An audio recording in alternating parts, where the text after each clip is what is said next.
Passo agora a palavra para o Dr. Dalton Amorim. Então, boa tarde para todo mundo. Obrigado para todo o pessoal que está organizando o simpósio pelo convite. E eu não gosto dessa apresentação. Ela fica com cara de carteirada, deve ter carteirada. Apesar do currículo enfatizando a questão da pesquisa, eu me considero mais um educador do que propriamente um pesquisador.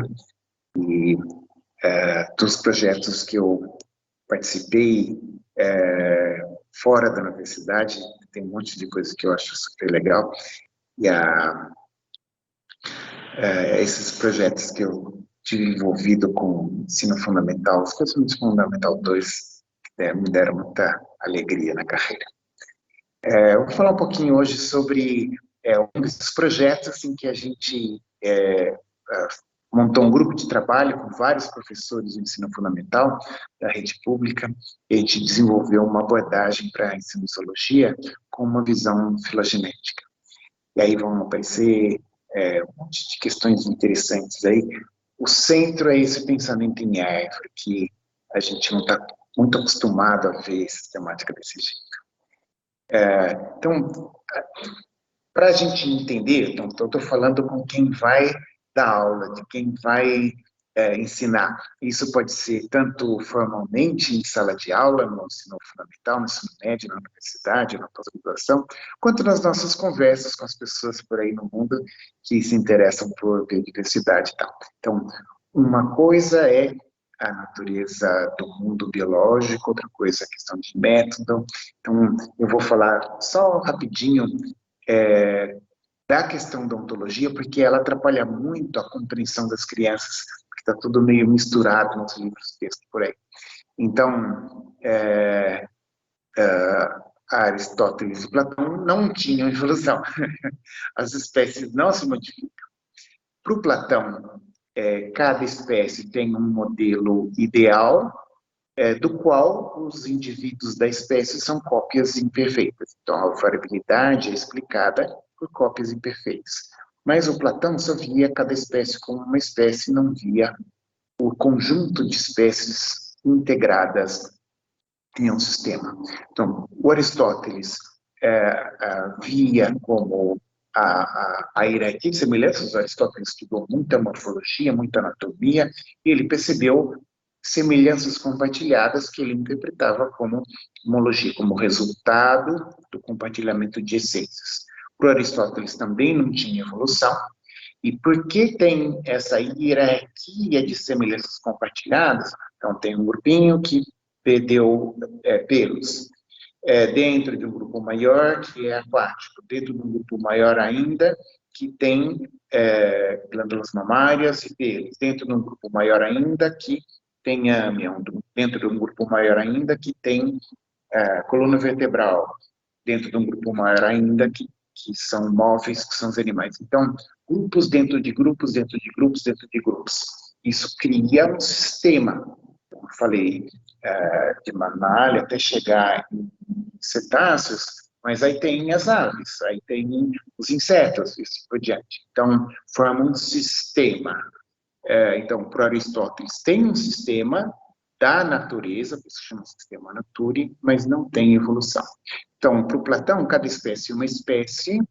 Para Aristóteles, já existe um sistema, a reunião de todos os terminais em grupos menores, em grupos maiores, até chegar em todos os animais, em todas as plantas, em todos os minerais.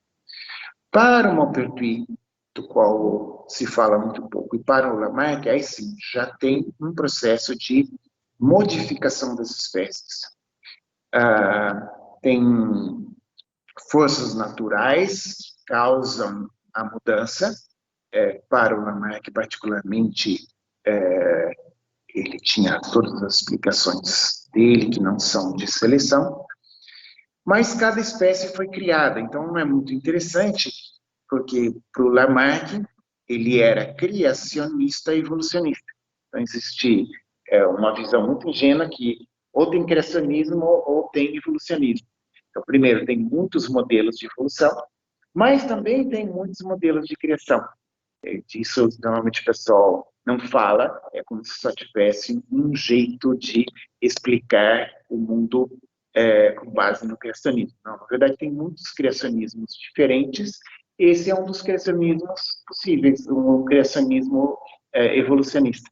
Cada espécie foi criada, depois da criação, cada espécie avança na assim chamada escala natura, que é uma ideia muito complicada, que leva um monte de problemas na sociedade que a gente tem hoje. Muito bem, aí vem o Wallace e Darwin.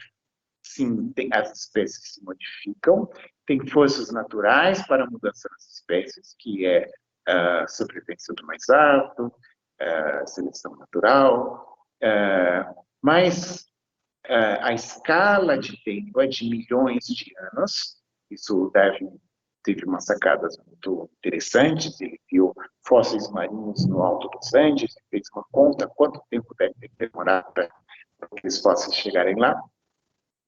Mas tem uma conexão histórica ou ontológica entre as espécies. Espécies se originam de espécies, que significa uma filogenia. Esse é o diagramazinho do Darwin, I think, e o Wallace também falava a mesma coisa, espécies se dividem dando espécies. Muito bem, então agora a gente precisa fazer a conexão entre a ideia do Wallace e do Darwin de filogenia, o Haeckel, que desenhou a filogenia, e o Hennig, que propôs o método. Então, primeira coisa, há uma filogenia. Essa é a construção de uma explicação para o mundo. O Aristóteles viu o sistema, mas ele não entendeu por que o sistema biológico, por que as espécies compartilham semelhanças. Ele acreditava em ciência compartilhada, mas hoje a gente enxerga de uma maneira muito mais simples, muito mais fácil, cheio de evidências, de que há uma filogenia em que espécies ancestrais se quebram, gerando espécies que se quebram, gerando espécies. Então, existe uma filogenia. A questão é, onde é que tem a filogenia? Filogenia a gente vê em livro e na lousa, em apresentação PowerPoint. A gente não vê na natureza. Por quê? Porque a filogenia existe ao longo do tempo. Por isso que a ideia de filogenia não é uma ideia trivial, e a humanidade avançou em um monte de campos, inclusive de física, astrofísica, etc., mas demorou muito mais para enxergar a filogenia, porque a filogenia não é observável fisicamente. Mas como é que faz para saber qual é a filogenia?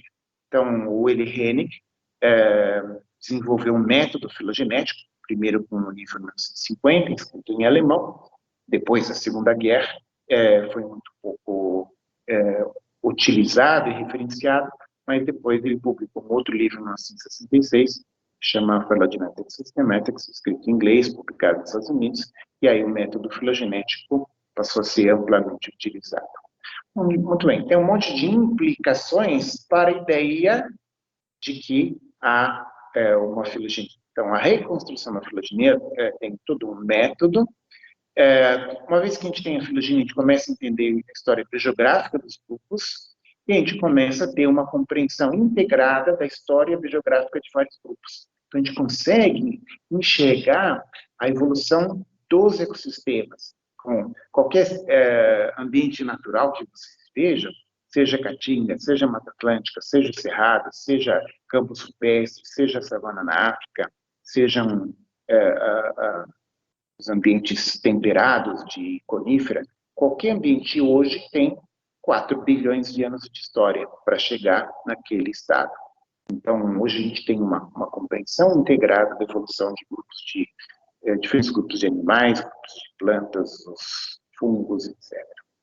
Então, a gente precisa de um método e tem um impacto sobre o ensino. Por incrível que pareça, a teoria da evolução foi proposta lá atrás, no século XIX, demorou quase 100 anos, mas a gente tem um método de reconstrução de filogenia, mas isso ainda não alcançou todo o ensino, porque a gente tem uns passos que não são muito triviais. Muito bem.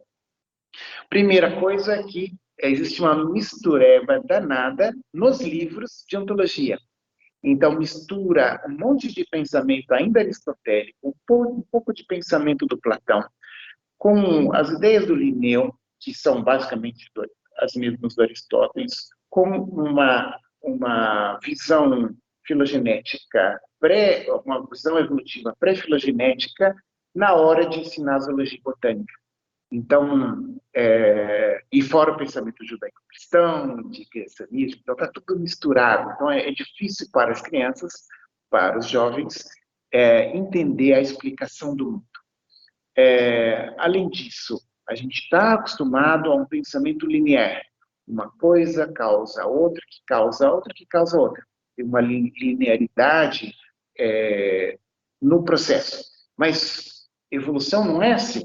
Evolução, você tem uma espécie ancestral, que se parte da espécie descendente, que se parte da espécie descendente, que se parte da espécie descendente. Então, quando a gente olha temporalmente a diversidade, ela se estrutura matematicamente como uma árvore. Quer dizer, não é uma árvore, ao longo do tempo, mas se a gente fosse fazer um desenho matemático, é como se fosse árvore. Ramificação, ramificação, ramificação. Essa estrutura matemática de árvore, ela existe um monte de coisa, por exemplo, evolução das línguas, a própria árvore é a mesma matemática, e assim por diante. Então, quando a gente olha a classificação biológica, a gente deveria enxergar a árvore, e não um monte de nome, uma decoreba de nome, uma decoreba de características dos grupos.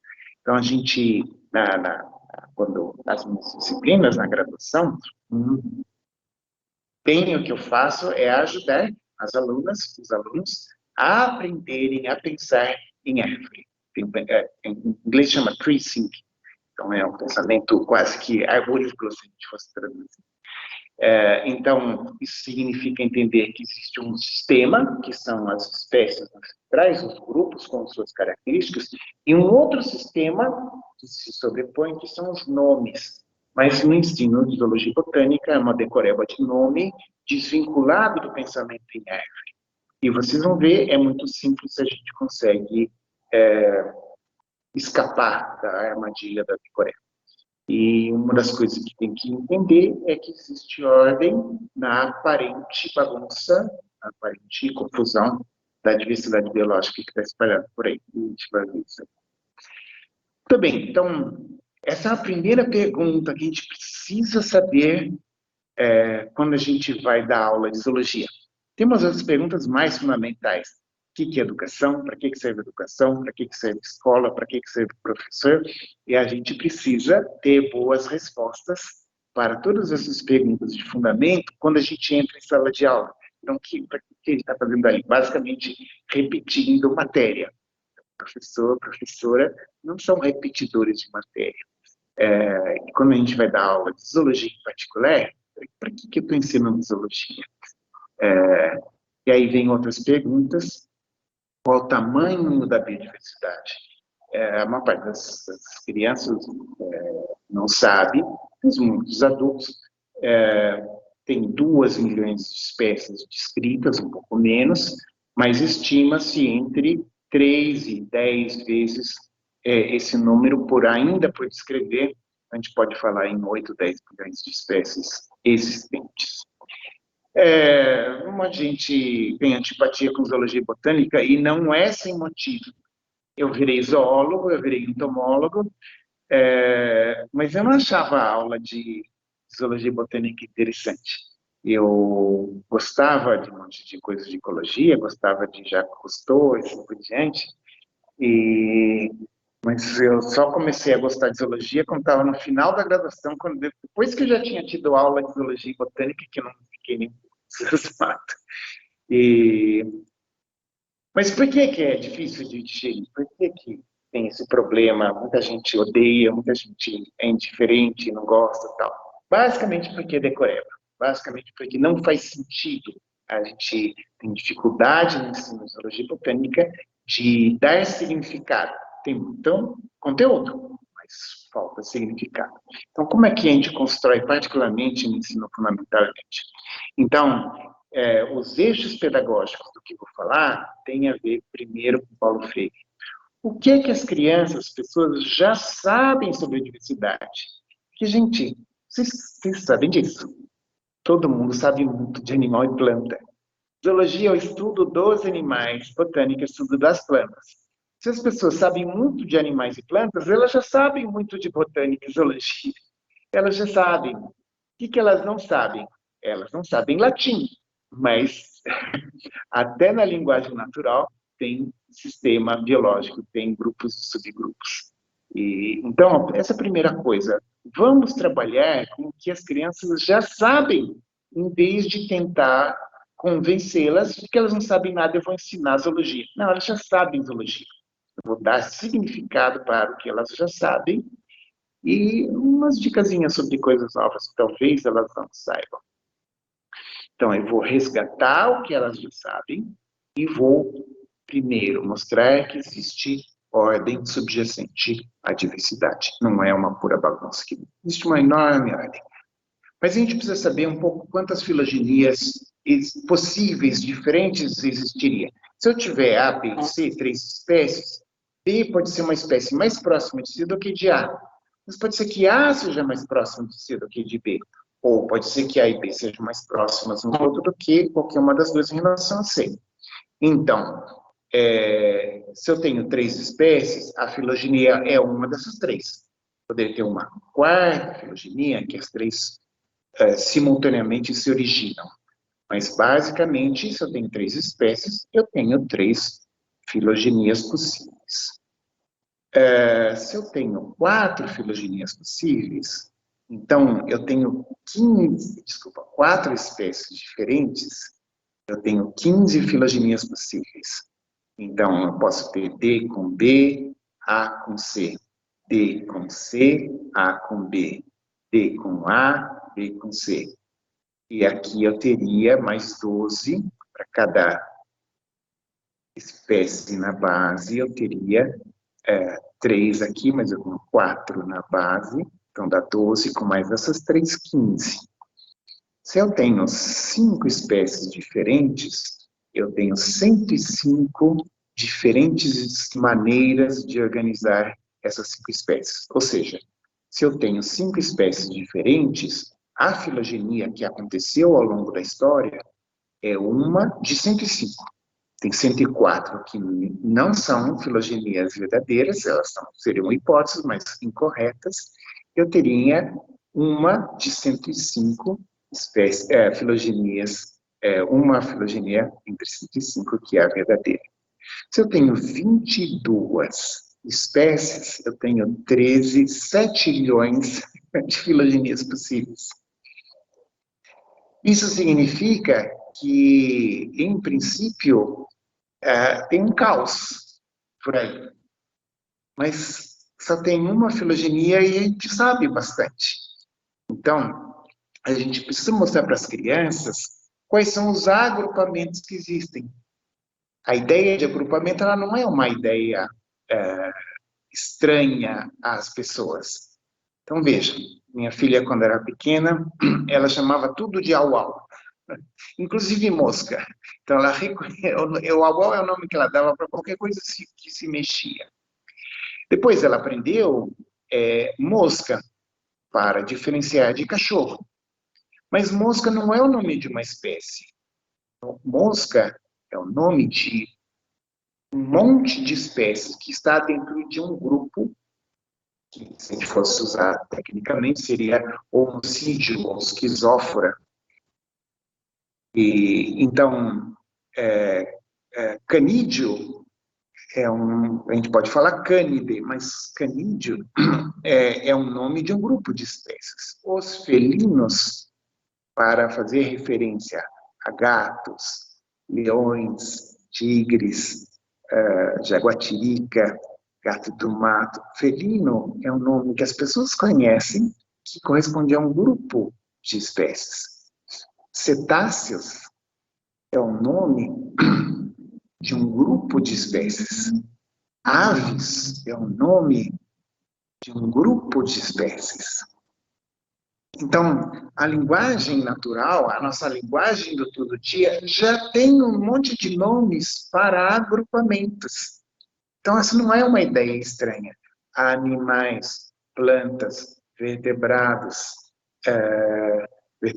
terrestres, lagartos, serpente. Serpente não é um nome de uma espécie.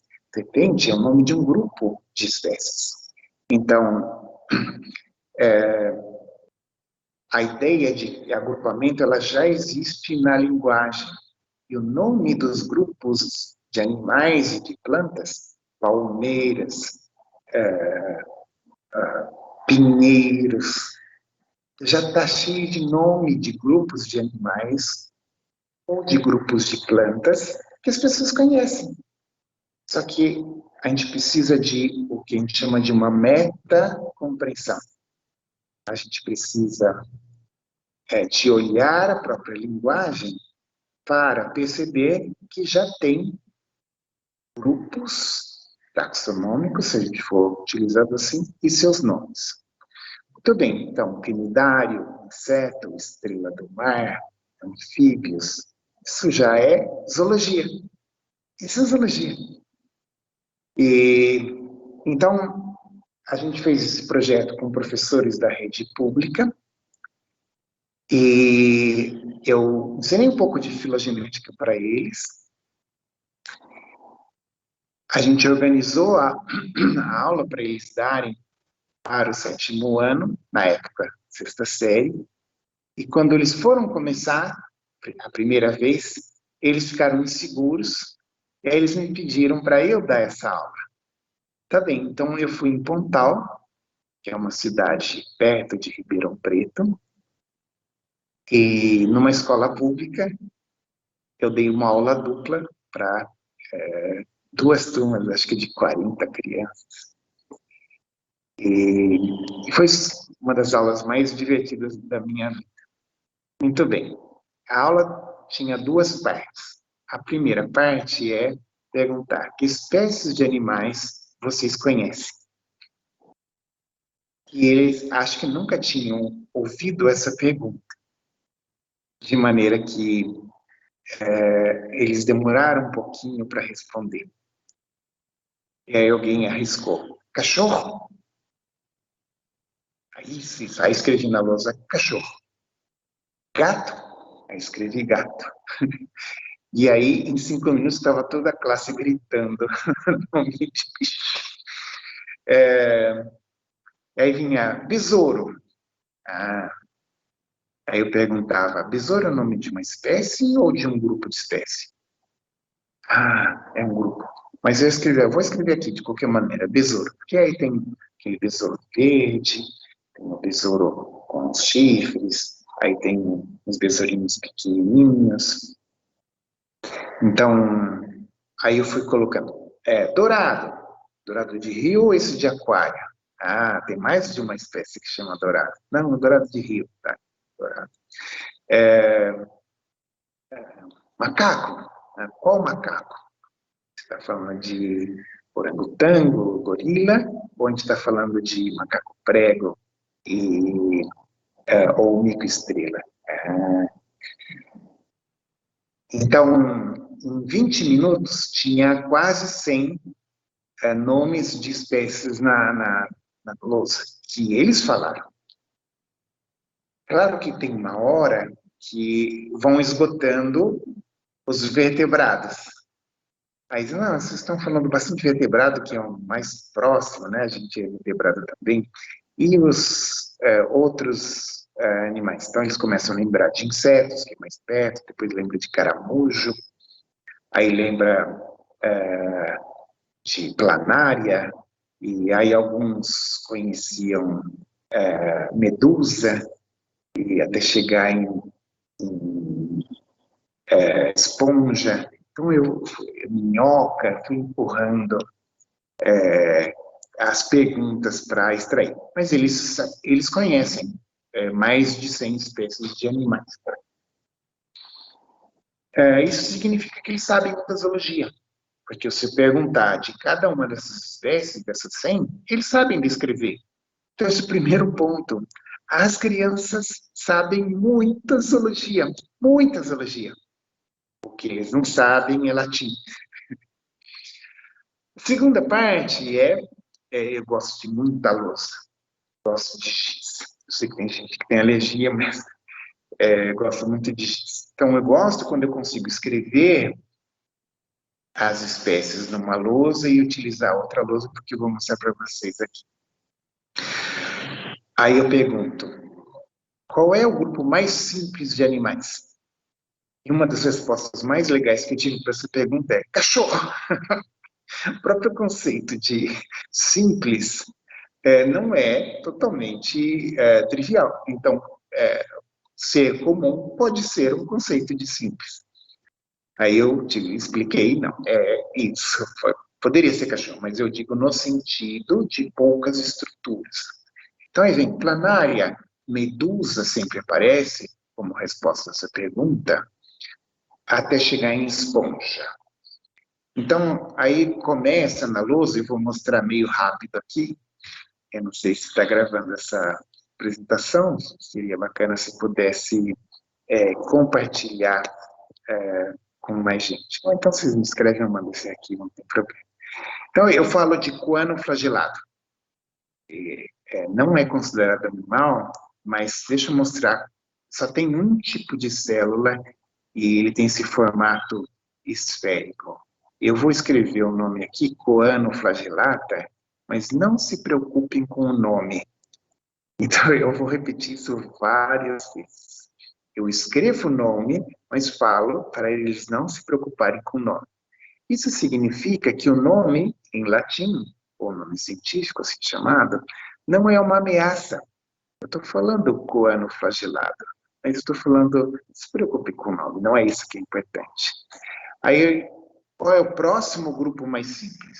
Então, é esponja. Então, se às vezes eles respondem, às vezes eu ajudo. Então, deixa eu mostrar como é que faz para um plano corporal como esse virar uma esponja.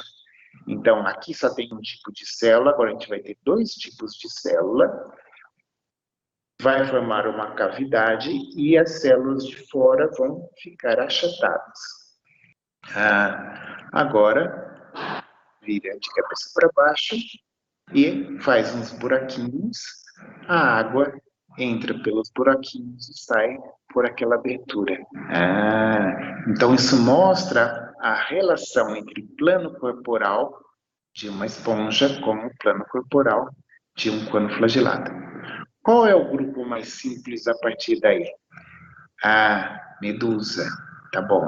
Então, nós vamos acrescentar algumas características. Tem cônada. Então, aí tem umas conversas super legais que dá para ter. Então, eu pergunto para as crianças. Medusa faz xixi?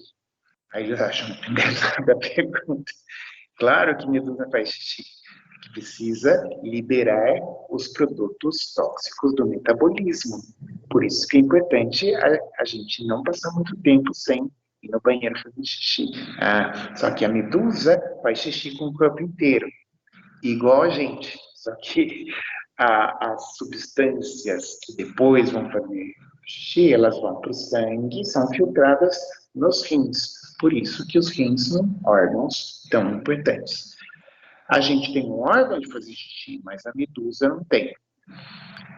Medusa tem filhinho? Tem. Então, tem cônadas de produzir os gametos, etc. Então, a gente vai transformar o plano corporal de uma esponja, ou de um ancestral aqui embaixo, não é esse aqui. Esse perde os coanócitos, tem uma cavidade digestiva, tem gônadas, células musculares, células nervosas. Aí tem uma conversa muito legal. Como é que faz para a medusa nadar? Como é que faz para a medusa nadar? Uma parte sabe, faz um jato de água. Isso. Como é que faz para a água sair? Dúvida.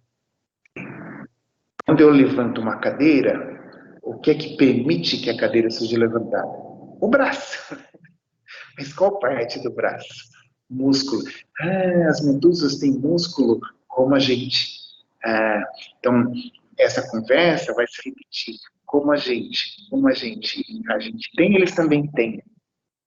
a gente tem mais de um tipo de célula, a gente tem gônada, a gente tem sistema muscular, a gente tem sistema nervoso, e isso vão virando sinapografias. Então, medusa, vira de cabeça para baixo, anêmona. Ah, tá bom. E tem coisas próprias de quinidária. Tentáculos, quinidocistos, assim por diante. Agora, próximo grupo, planária. A gente vai passar desse plano corporal de medusa para um plano corporal de planária. Um achatamento e vira planária. Ah, olha, começando a ver aqui embaixo, tá bom. Então, a gente tem Plateumintes, não se preocupe com os nomes, esse nome, Plateumintes, significa um verme, eumintes, achatada. Mas não precisa se preocupar com o nome, isso é uma planária. Ah, tá bom. Qual o grupo mais simples a partir daí? Então, é um bicho com tubo digestivo completo e tem um grupo que acho que vocês não conhecem, mas não faz mal, que chama Nemertíneos ou Nemertia. Não se preocupa com o nome, mas tem planária, só tem uma abertura, igual medusa, só tem uma abertura oral. O alimento entra por aqui e sai por aqui. Mas Nemete, o alimento entra por aqui, igual a gente sai por aqui. Tá bom. Próximo grupo, caramujo, caracol. Então, tem plano corporal parecido, mas tem concha, tem anteninha e tem coração. Igual a gente. Muito interessante. Tem cérebro. Aqui já em planária tem um cerebrinho bem pequenininho. Aqui o cérebro mais desenvolvido.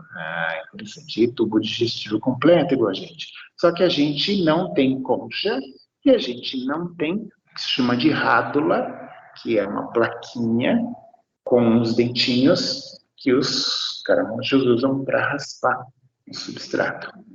E tudo bem. Próximo. Então, o próximo é minhoca. Tem as minhocas terrestres, que não têm bracinhos, mas tem umas minhocas marinhas, que têm bracinhos. Então, isso tem o trabalho completo, com essa aula inteira. Então, devagarinho, isso toma normalmente uma aula dupla, em que eu vou desenhando. Veja, eu desenho esse, e depois eu desenho esse aqui. E depois eu desenho esse aqui. Mas quando eu desenho primeiro esse e depois eu mudo. Aqui eu desenho primeiro esse daqui e depois eu achato.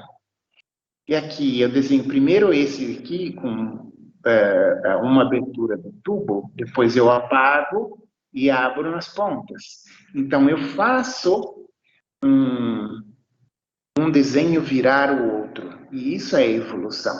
Evolução não é a sequência de grupos recentes. A evolução é aqui. Não é que quando o flagelado virou porífera. É que este daqui que deu o quando flagelado também deu o ancestral de imitação. Não é que esponja virou a medusa. É que esse ancestral que deu origem às esponjas, esse ancestral deu origem ao ancestral de Eumetazoa. E assim por diante. Só que eu vou desenhando, então, um em cima do outro. E um vai virando o outro. Então, uns anos depois que eu dei uma palestra, uma menina da biologia pegou um ônibus para ir da cidade para o campus. E aí ela sentou do lado de um menino, que devia ter uns 14 anos, e não sei se a menina perguntou o que ela fazia, ela explicou que fazia biologia, e ele falou que gostava de biologia, e ela se surpreendeu e perguntou o que ele sabia de zoologia, e ele deu para ela essa aula inteira. E ele disse que o palestrante, que ele não sabia quem era, ele não lembrava, ele disse que era como se fosse o Mister M, que fazia um grupo virar outro. Então, isso é evolução. É um grupo ir virando outro numa sequência, porque agora tem ordem. Se eu falar lamária, minhoca, esponja, molusco, eu não enxergo ordem. Mas quando eu pergunto sobre simplicidade e a gente gradualmente vai apondo os grupos, primeiro um, depois o outro, depois o outro, mas eu faço o desenho do ancestral que vira os grupos especializados, então a gente começa a fazer sentido na diversidade.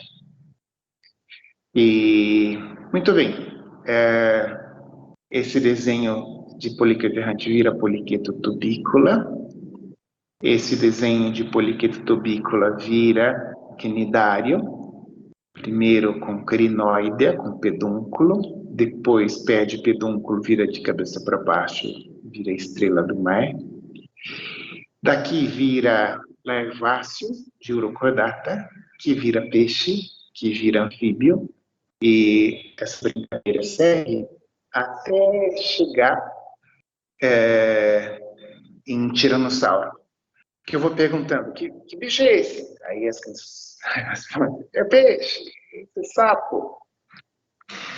Quando eu desenho o tiranossauro, assim, cara, com os dentes e tal, coluna vertebral, aqui está em preto e branco, mas eu uso giz colorido, então o esqueleto eu faço em branco, mas eu faço um tubo digestivo de outra cor, normalmente azul ou vermelho. E, então é um esqueleto com um tubo digestivo. Então, fica engraçado. Aí eu faço um tiranossauro, tudo desenhado meio mal desenhado. E aí eu pergunto, que bicho é esse? Tiranossauro Rex. Aí eu faço um bico em cima da boca do tiranossauro, falo, não é uma galinha. Eles ficam horrorizados. Porque o plano corporal de uma galinha é quase que idêntico ao plano corporal de um tiranossauro.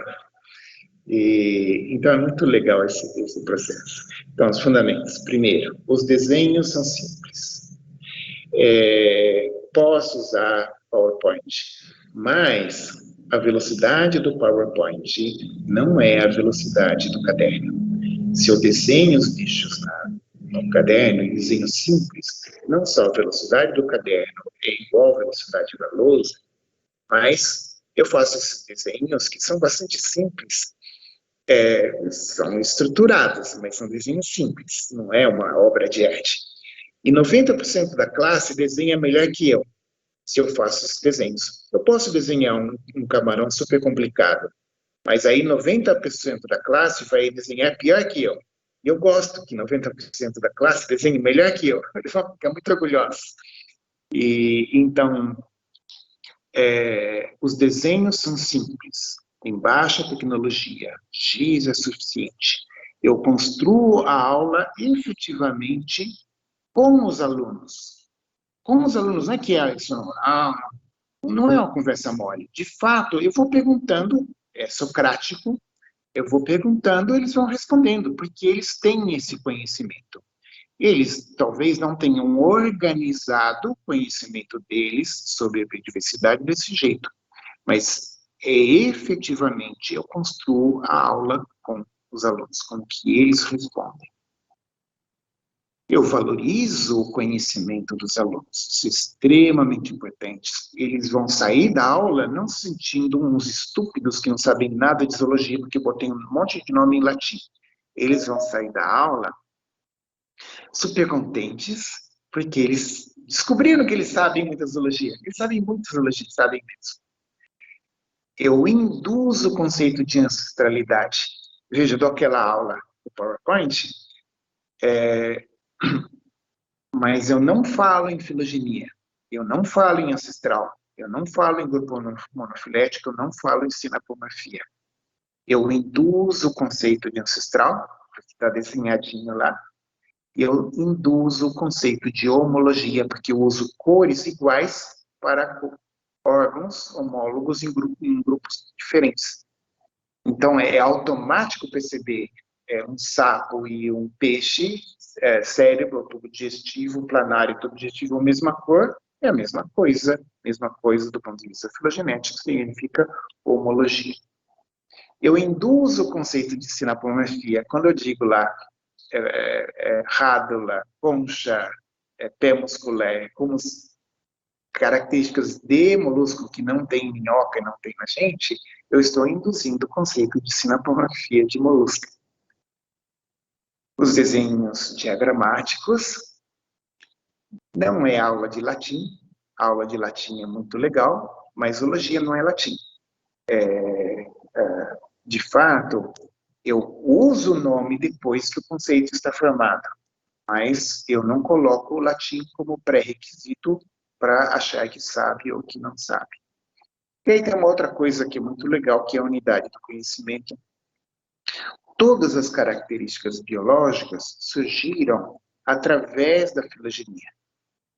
E de maneira que, através da filogenia, eu consigo entender todas as características. Então, isso é um par de algas haploides unicelulares que os botânicos chamam de gamonte. Um é gamonte positivo, outro é gamonte negativo, também chamado masculino e feminino. Isso é alga, planta. A gente conhece isso daí. Um perde um dos flagelos e vira espermatozoide. O outro perde os dois flagelos e vira óvulo. Então, eu estou conectando o mundo biológico, meiose, diploidia, haploide, divisão meiótica, fusão gamética, isso é coisa de eucarioto. Eu uni todos os eucariotos em cima dessa imagem de espermatozoide e óvulo, que não é espermatozoide e óvulo, porque esse é o nome que se dá para gametas em animais, mas tem uma unidade entre todos os grupos. Muito bem. Essa visão de zoologia, autorreferenciado, significa com base no que eles sabem. Depois, permitem que outros conceitos vão ser formados sobre saúde. Então, quando eu falo, por exemplo, esponja tem filhinho? Claro que tem. Então tá bom. Então, um esponjo libera os espermatozoides, uma outra esponja, tem os óvulos, e o espermatozoide nada, acha o corpo da esponja, que tem o óvulo, e fecunda. Por isso que se usa preservativo. Quando a gente quer evitar que o espermatozoide encontre o óvulo, nós humanos usamos preservativo. E tem um monte de coisa que dá para tirar sem tabu, sem melindre. Questões éticas, questões de ciência, conservação ambiental, etc. Muito bem, então a gente pode fazer um ajuste muito grande na maneira como a gente ensina a zoologia e botânica, se a gente traz os conceitos de pensamento em árvore, sistema, a gente costuma chamar de classificação, mas classificação é só questão do nome que a gente deu para cada nó da árvore. Então, se a gente traz o pensamento em árvore, a gente percebe que a nossa linguagem já tem nome para grupos, não só nome de espécie, mas para nome para grupos de espécie, não grupos importantes, caramujo, aves, serpentes, e lagartos, e tartarugas, né, quilônios e tal, a gente se dá conta que nosso pensamento já tem essa questão do pensamento em árvore, só preciso me acostumar a enxergar. E aí, o próprio ensino de zoologia e botânica pode ser feito em cima dessa estrutura de ordenar a bagunça. Então, a gente sabe alga, a gente sabe musguinho, a gente sabe samambaia, a gente sabe pinheiro, a gente sabe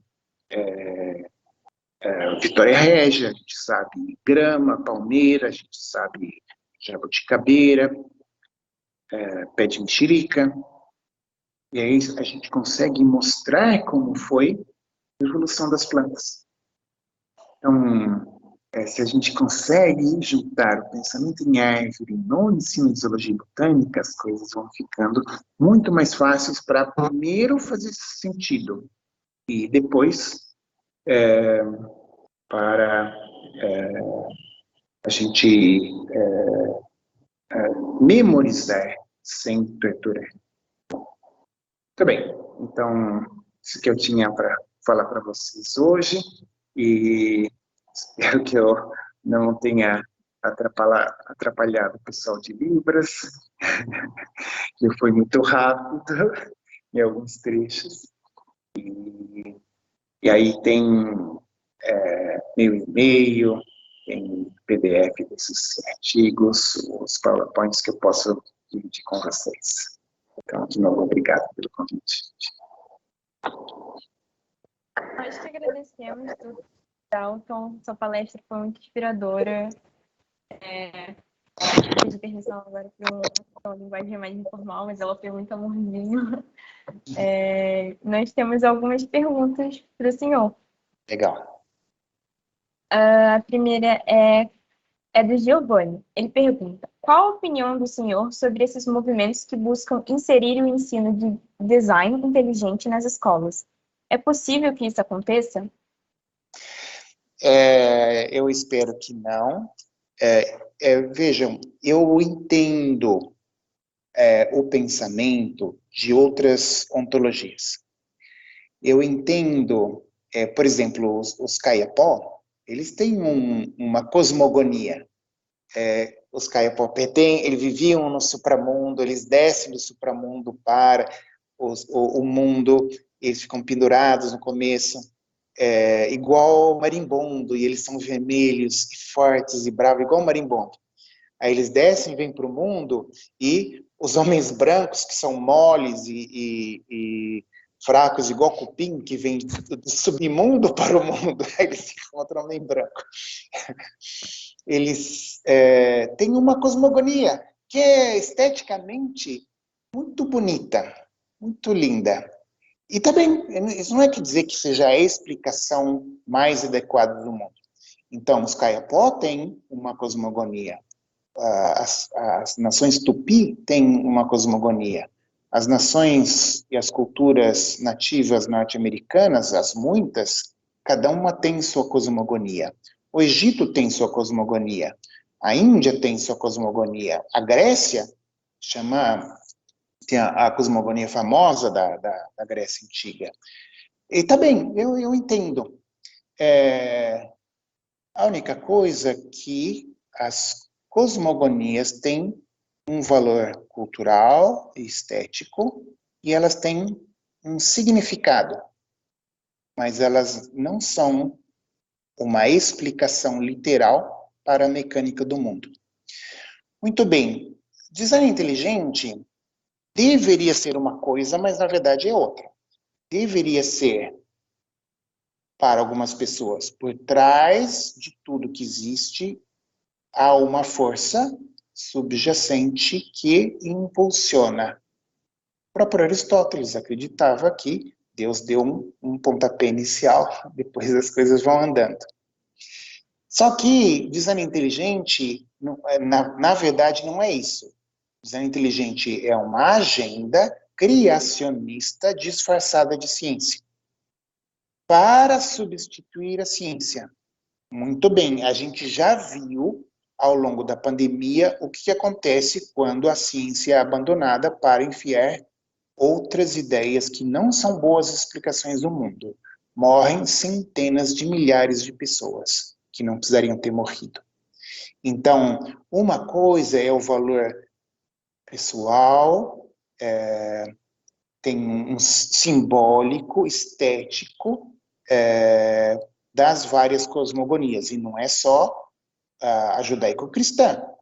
As outras também são bacanas, as tradições africanas são lindas. Por que eu vou dizer só ciência é legal? Não, a ciência é a melhor explicação para a mecânica e história do mundo.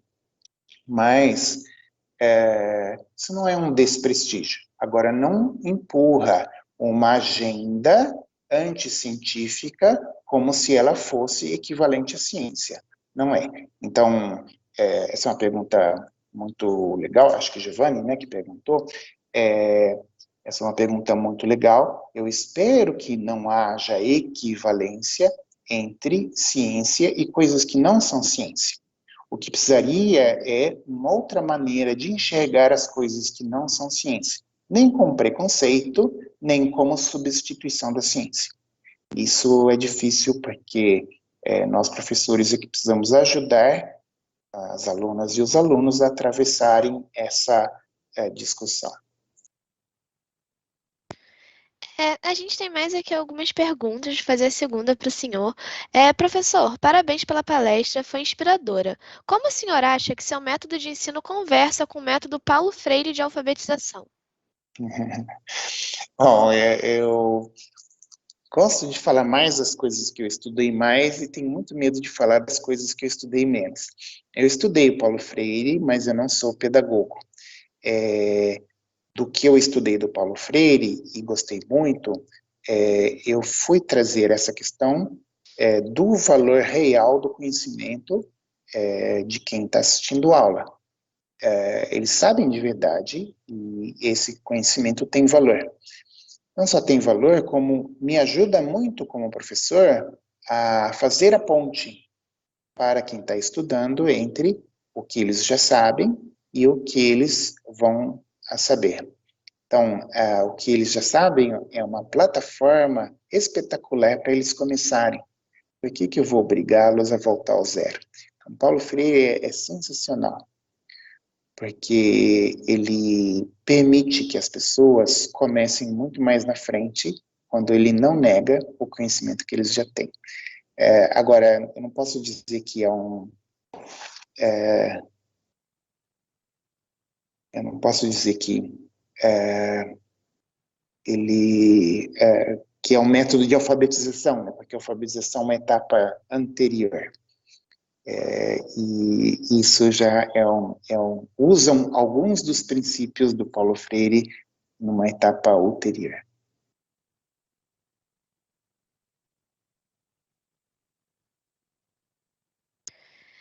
Mas seu microfone está desligado. Perdão.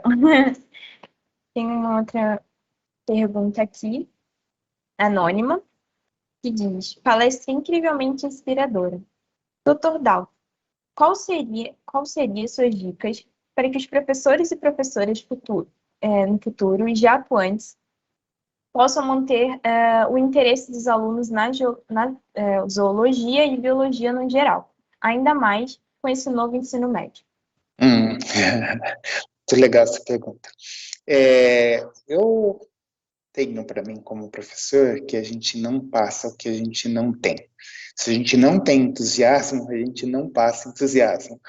Se a gente, de fato, não tem uma compreensão da matéria, a gente não consegue passar compreensão da matéria. Isso significa, às vezes eu decorei o conteúdo para dar aula. Os alunos, no máximo, vão decorar conteúdo para ir bem na prova. Então, tem um desafio muito grande. Gente, professor, professora de ensino fundamental, de ensino médio, de educação infantil, são espetaculares. Eu trabalho com biologia evolutiva de insetos, particularmente de díptera, moscas e mosquitos. Eu sei bastante sobre pouca coisa, mas um professor do ensino médio, uma professora do Fundamental 2, um professor do Fundamental 1, sabe muito mais em termos de abrangência do que eu. Então tem um desafio.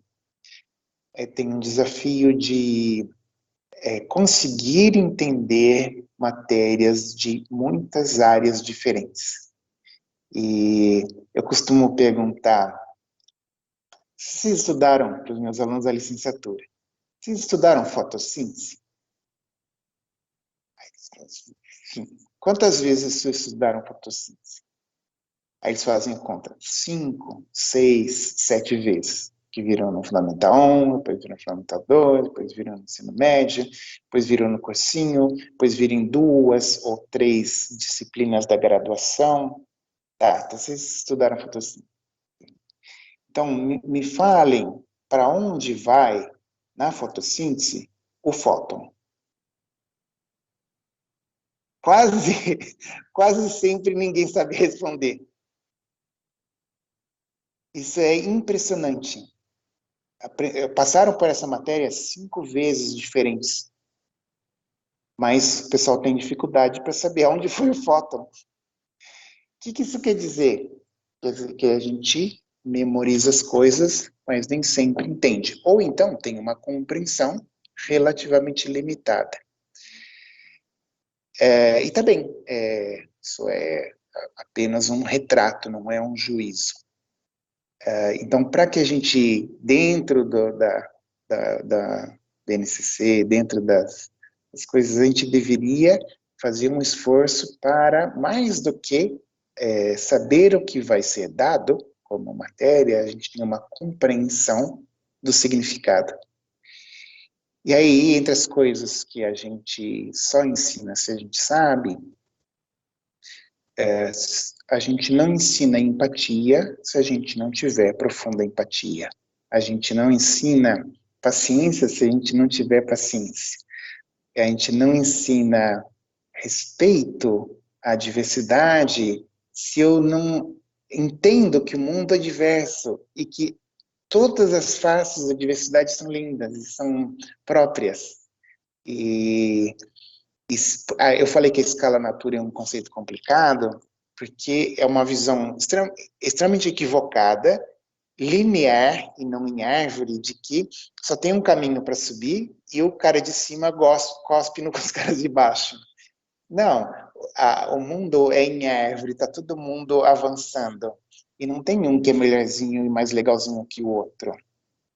Então, se eu tenho uma visão de mundo de escala Nature, eu vou achar que eu sou mais legal que os outros. E aí eu sou incapaz de respeitar a diversidade. Não, o mundo é em árvore.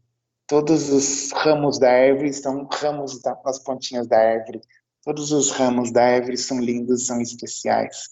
Só que se eu não enxergar o mundo assim, como é que eu vou ensinar respeito à diversidade? No máximo vai ser mais uma matéria decorada. E então, dar aula com significado, especialmente nessas mudanças, muitas mudanças são muito boas.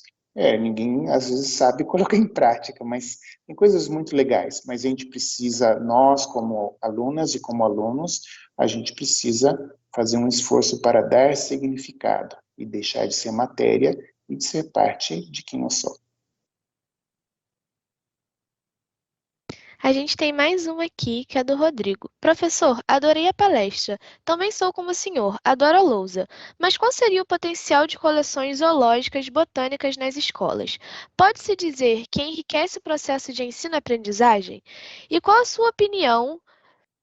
Oh, meu Deus. Qual a sua opinião a respeito da lousa das práticas para o ensino de zoologia nas escolas? Ai, desculpa, é que mexeu aqui, eu fiquei confusa na pergunta. Não, tá bem. Ricardo, né, Rodrigo? Rodrigo. Rodrigo.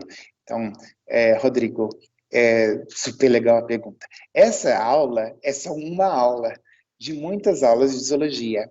Então, ela é uma aula inicial, ela é uma primeira aula nos conteúdos de zoologia, seja no 7º ano, seja no 2º ano do ensino médio, de uma sequência de zoologia. Então, essa é uma aula de lousa, mas lousa só para desenhar, mas de conversa, em que a gente provoca as crianças perguntando. A pergunta é assim, o que é que a planária tem, que o lagarto também tem, e que a gente também tem, que a medusa não tem? Essa pergunta é feita o que é que a medusa tem, que a planária também tem, que a gente também tem, que a esponja não tem.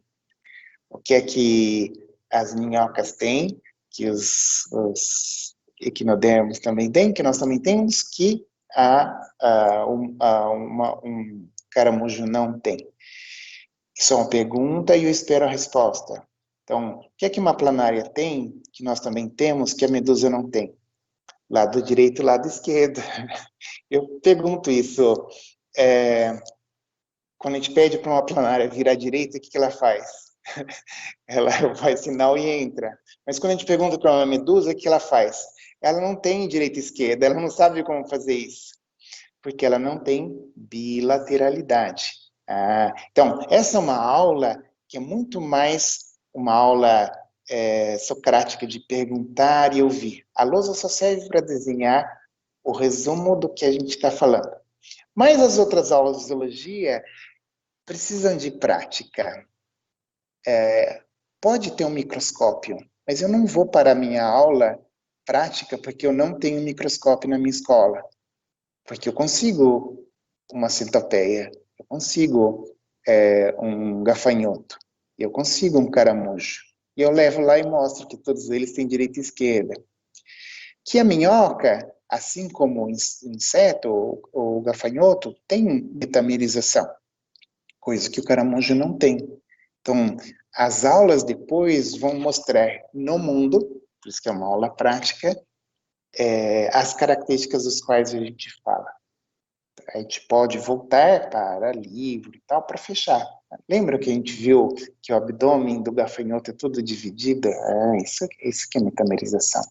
Então, as aulas práticas são muito legais, porque as crianças piram, né?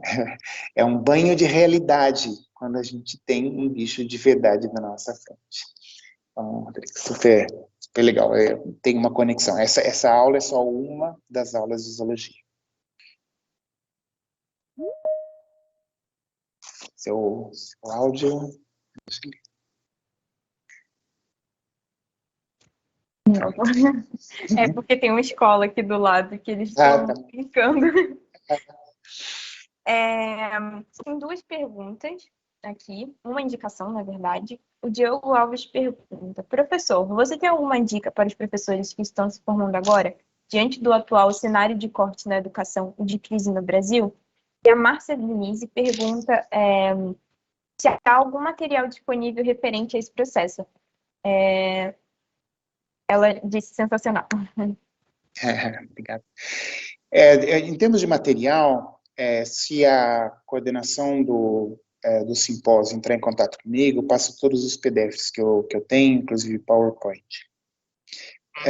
Em termos desse momento, para quem está se formando, eu dava uma disciplina de formação docente, que eu convidava uma professora, que todo mundo falava que era uma super professora, para ela contar como ela começou. Ela dava aula de biologia celular, mas a formação dela era em bioquímica. E ela conta que quando ela foi contratada, ela ganhou uma sala e uma escrivaninha na biologia da USP aqui em Ribeirão. Ela ganhou uma sala e uma escrivaninha. Só. Não tinha nada nas gavetas, não tinha nada nas prateleiras. Então, ela não só teve que inventar o curso dela, a disciplina dela, ela teve que inventar material dela para as aulas, tanto teóricas quanto práticas. E ela teve que se inventar como professora. Eu achava muito legal ela ter essa transparência de dizer que quando ela começou, ela não era daquele jeito que eles conheciam ela 15, 20 anos depois. Quando ela começou, ela estava no começo. Então, essa é a primeira dica, assim, não se cobrem no primeiro ano ser como vocês vão ser depois de 15 anos. Eu li ontem um negócio muito legal. Deixem que vocês de 15 anos atrás se orgulhem do que vocês se tornaram hoje. Deixem que vocês de hoje se orgulhem do que vocês vão se transformar. Invistam para chegar lá, mas não cobrem de vocês no primeiro ano que vocês sejam tão bons quanto vocês vão ser quando vocês tiverem 15 anos de experiência. Essa é uma coisa. Segundo, muitas escolas não têm as condições adequadas. E eu sei que para alguns perfis é muito difícil lutar contra o mainstream, ir contra a corrente. Tem gente que gosta de ir contra a corrente, eu adoro, mas para algumas pessoas é difícil. Mas tá bem, para quem dá conta, a gente vai fazer o que a gente tem que fazer. A escola tem a PowerPoint, eu não tenha. Tem a DataShow, eu não tenha. A escola tem a laboratório, eu não tenha. Porque o principal do que está para ser feito é a nossa relação com as crianças, com os estudantes. E isso não depende de PowerPoint. O principal é que elas se sintam fortes, importantes, porque elas são, que elas tenham valor e que elas se tornem boas pessoas. Pessoas que se importam com o mundo e que cuidam do mundo. Então, a gente deve brigar por bons salários. Bons salários é o da Finlândia. Qual é o problema de que os professores recebam como na Finlândia? Não tem nenhum problema. Ao contrário, seria ótimo. A gente deve se organizar e insistir. Enquanto não chega a salário da Finlândia, vamos tocar em frente nosso trabalho, porque a gente vai fazer coisas incríveis. Porque das coisas mais legais que tem na vida sendo professor e cuidar dos nossos alunos, das nossas alunas e ver que eles se tornem fortes. Então, tomara que a gente aprenda, entenda a matéria, entenda o significado de cada aula. A gente vai entender isso mais e mais. Prepare os materiais bem da hora. E tomara que a gente cuide bastante dos nossos alunos e das nossas alunas. Obrigado, Diogo. Ana, você quer ler mais uma pergunta? A gente tem ainda uns 10 minutos, eu acho que eu vou perguntar mais uma então. Que essa daqui é da Mila. Dr. Dalton, muito obrigada pela palestra incrível. Eu gostaria de perguntar se o senhor acredita que visitas de projetos de divulgação científicas às escolas com materiais interativos e linguagem científica mais acessível possa ser uma boa ferramenta de reaproximação dos alunos com a ciência, com qualidade para manter o interesse deles. É super legal essa pergunta. Na pandemia, a gente viu um monte de cientistas, mulheres e homens, na internet, eu gosto mais do Twitter, falando sobre ciência, explicando coisas de ciência, não só de Covid, de epidemiologia, tem umas paleontólogas brasileiras que são muito da hora, tem um monte de coisa de astronomia. Eu sou um seguidor de TikTok, tem umas coisas de ciência muito legais no TikTok, muito legais. Como é que você explica uma coisa complicada em 1 minuto, em 2 minutos? Então, na pandemia, na minha disciplina da licenciatura, a parte prática era produzir um vídeo de um assunto complexo em 2 minutos. Nossa, é super legal, porque os alunos não estão acostumados, eles estão acostumados a dar matéria. Eles estão acostumados de ver aulas dando matéria, mas não pensar assim, o que é essencial para ser entendido? Como é que eu explico o essencial? Como eu construo a linguagem? E do ponto de vista de arte gráfica e a parte de ilustração, os vídeos ficaram muito legais. Muito legais. E aí um professor da biologia, ele é biólogo com doutoramento em educação, que é o professor mais importante da licenciatura, ele vai usar os vídeos que os alunos produziram como provocação das aulas, não é para substituição das aulas. Então, se a gente pode mandar vídeos de TikTok de ensino de ciência para as escolas, é um meio da gente se aproximar. Mas se os cientistas podem ir lá e dizer, nossa, cientista é gente, igual a gente. E a gente pode ser cientista também. E porque a gente fala e pensa igual cientista, por que não? Então, especialmente para as meninas, né, tem um esforço muito grande de, de se enxergar nesse lugar de cientista. Até uns anos atrás, muito complicado, eu precisava de um perfil muito cara de pau, muito forte, para se enxergar como mulher cientista, porque esse lugar não é visível. Então, à medida que as mulheres cientistas, ou cientistas que não vão lá da carteirada, se apresentam como um igual, ou como uma igual, eles se enxergam, confiam, e aí se engajam melhor com o conhecimento científico. Não é uma ameaça. É legal. Essa ponte é sensacional. Eu fui muitas vezes em escolas e tal, participei de projetos de extensão universitária que os professores iam para a universidade. Tem projetos que as crianças vão para a universidade fazer pequenos projetos de iniciação científica, cheio de coisa legal, e não tem por que haver esse fosso que separa a sociedade e a universidade.